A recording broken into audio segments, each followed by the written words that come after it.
ตอนนี้ทีมงานบาลอนสิไปกินข้าวปลาเด้ออยู่นำห้างตอนเหนือเนาะกำลังสิออกไปมีรถ2 คันบรรจุคนประมาณ10 ปลายคนนี่แหละบรรยากาศที่บ้านน้ำปรุงคือเก่าเด้อตอนนี้บาลอนกำลังมุ่งหน้าไปกินข้าวปลาอยู่ยอดนำห้างถึงบ้านน้ำปรุงเด้อเชิญบรรดาทานนำไปเบิ่งนำกันเนาะทุกๆคนตอนนี้กำลังเดินทางเด้อนำไปเบิ่งนำบาลอนเด้อ FC เด้อเฮ็ดได้ทายเอากันลูกมากันบ่มักผ่านเครื่องกลางบ้านน้ำปรุงเนาะบ้านน้ำปรุงผู้ใดเคยอยู่บ้านน้ำปรุงก็กดไลค์กดแชร์ให้เด้อโอ้ผู้สาวงามๆเบิ่งเบิ่งเนาะปากสปางเวียงจันทน์แต่ว่าบ่เลิกเบิ่งก็เว้าทุกภาษาแหละมันจะค่อยเข้าใจเนาะบ้านกำลังพัฒนาเด้อ FC เอ้าบ่ว่าจิได้หัวเห็นผู้สาวงามเบิ่งกำลังขี่รถมุ่งหน้าขึ้นไปสู่ยอดนำห้างตอนเหนือเนาะ สิมั่งกันนี่ข้อเลยที่แข็ง จะให้ FC ติดตามตอนต่อไปกำลังเข้าสู่บรรยากาศภูผาป่าไม้แล้วเด้อ FC ทาง ไปยากก็เขาแปลงแต่ว่าทางกว้างอยู่แต่ว่ามันขุบขับ ทางกับทางเวอร์ซันไม่เนาะเพิ่นซ้อมไม่ยังบ่ทันเรียนบ่ใส่แท็กเตอร์เนาะโอ้ใส่ตะเกียร์เต้นแล้วบาดนี้กูก็ได้มันจะเป็นโตดอกขวัญครูเลยลงเฟซจะตายเนี่ยดอกซากุระเมืองเฮียมเด้อเด้อ ตัดออกได้เสียงลมตัวก็ทั้งนี้อันอื่นซื้อบ่ครับสดแหละ คืนนี้เฮ็ดงานไม่ตกมันว่าเอาลงมือตายแล้วเขาอันนี้คณะว่าเพิ่นมาเมื่อ ทาง ทุก สิ ค ฮอด นนี่ วัดธุรกันดารเลยเด้อโอ้เพิ่นแปลงเลยเด้ฮะเนาะเพิ่นแปลงละเด้อบรรยากาศที่นำห้าง หัวนี่มันอัน เกมสิเข้าอุทยานแห่งชาติเนาะบอนอนุรักษ์สัตว์ป่า หัวนี่แล้วก็ ยอดน้ำปรุงเนาะยอดน้ำหาง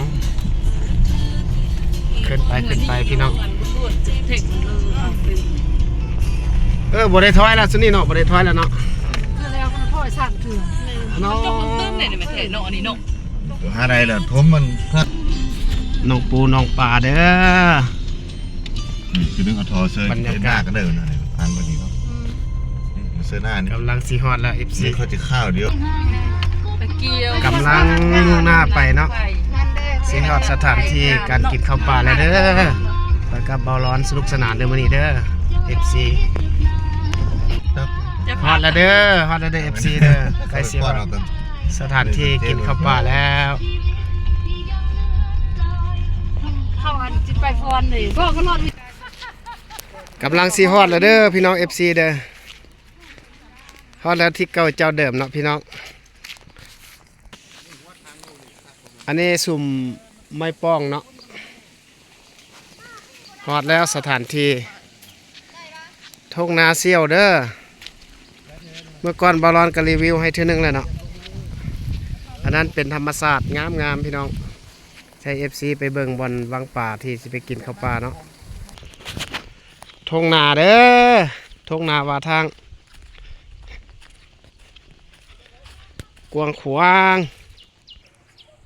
ทีมงานยังกวดสอบเบิ่งทางเนาะว่ามาได้บ่รถเห็นแต่ซากสลับพับพังนำนองอุทกภัยปีนี้เนาะปีว่าเป็นปีนี้เด้อปี2024แม่น้ำหางตอนถึงบ้านน้ำปรุงโอ้ต้นไม้ใหญ่ๆเนาะเรือเฮ็ดไม้เฮือนอาจจะเป็นอยู่ตัวนี้ก็ได้พี่น้อง FC ผลธรรมศาสตร์ภูแก้วขิงเด้อฮันเด้อภูแก้วขิงเด้อทางไปทางหลวงพระบางหันมื้อนี้บ่าวร้อนสิมาลงเอาปลาอยู่วังนี้เด้อเด้ปลาเรือมาอยู่พี่น้องพอมีอยู่ปลานะหากบ่มีหลายมีน้อย บ่าวรอดสิพาไปเบิ่งวังที่สิลงเด้อโอ้ยหายตามปูตามป่าไปจังซี่ละพี่น้อง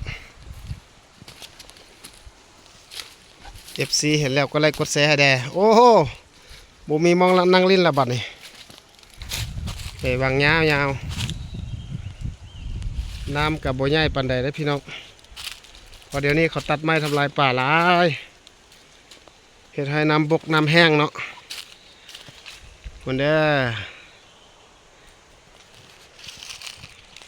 มนป่าไปก่อนเด้อ FC ไปนำกับเบาร้อนโอ้เตะเอากับกอไม้เครือเขาเนาะลงเรือให้เบิ่งเท่านี้ละธรรมชาติป่าไม้คุณ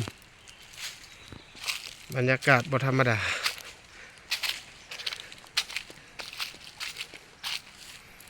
วังตัวนี้เมื่อก่อนลงบ่ได้เลยวังใหญ่ๆพี่น้อง FC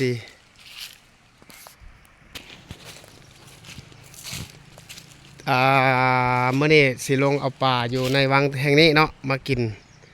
แล้วสิถ่ายคลิปอีกรอบหนึ่งให้ FC ได้ติดตามรับชมคลิปบ่าวลอนมีไซไปให้แล้วก็ไลค์กดแชร์ให้เด้อสิให้ชมธรรมชาติเนาะวังน้ำเขียววังน้ำใสอันนั้นเป็นท่อน้ำเขาเจ้าเฮ็ด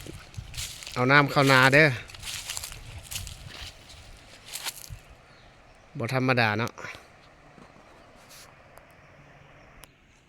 FC น้ำนี่มีคำเด้อน้ำนี่มีคำเด้อ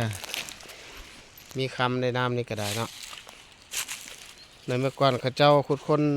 ให้คำเฮ็ดคำตามร่องน้ำหางนี่แหละพี่น้อง FC เดี๋ยวนี้ทีมงานมาฮอดมาถึงแล้วเด้อ FC กำลังสีเข้าท่าเข้าทางเนาะสีลงเอาปูเอาปลาว่าสั่นบุเดอร์หัวหน้าเพิ่นกำลังเปเบียร์เปน้ำก้อนมาได้นั่นพุ่นโอ้นั่นนี่จังแม่นหอยโทษทานเมือง คนงานนี่ กำลังไว้มองเด้อพุ่นอาจารย์เพิ่นหมอสวัสดิ์น้ำสีลงเอาปลาได้หั่นบรรยากาศดีมื้อนี้เนาะทีมงานหมอสวัสดิ์น้ำเพิ่นกำลังลงเด้อกำลังลงเด้อหน่วยซิลกำลังลงเอาป่าเด้อเดี๋ยวนี้เด้อกำลังไว้มองอยู่ลงแล้วเฮ็ดแล้วกำลังลงเอาป่าแล้วหันอันผู้ป้อยหันกับป้อยไว้เด้อหมอสวัสดิ์น้ำโบราณนอนยางดูดงูพ่นถือของบักใหญ่มันอันนี้พระเนนคำเด้อนี่เด้อเพิ่นมายามเมืองลาว ปลาเนนคำนี่นะว่าเพื่อนสิเอาปลาเป็นบ่ปลาเนนคำก็ได้ไอ้ชื่อด้วยนี่นะชื่อใหม่ม้วนหลายเด้อพุ่นบ่สวัสดิ์เพิ่นเฮ็ดแล้วเนนคำเอาปลาฝาด้วยเสี่ยวปลาฝาเด้อลงไปเสือลงไปเป็นเวลามีจิ๊กอะไป แล้วเด้อ เอา กำลังสิเอาปลาเนาะ ออกทางไหนออกทางนี้ตัวแอบคนลุกอยู่ในนี้เขากับป้าพี่ตายแล้ว บ่เด้อ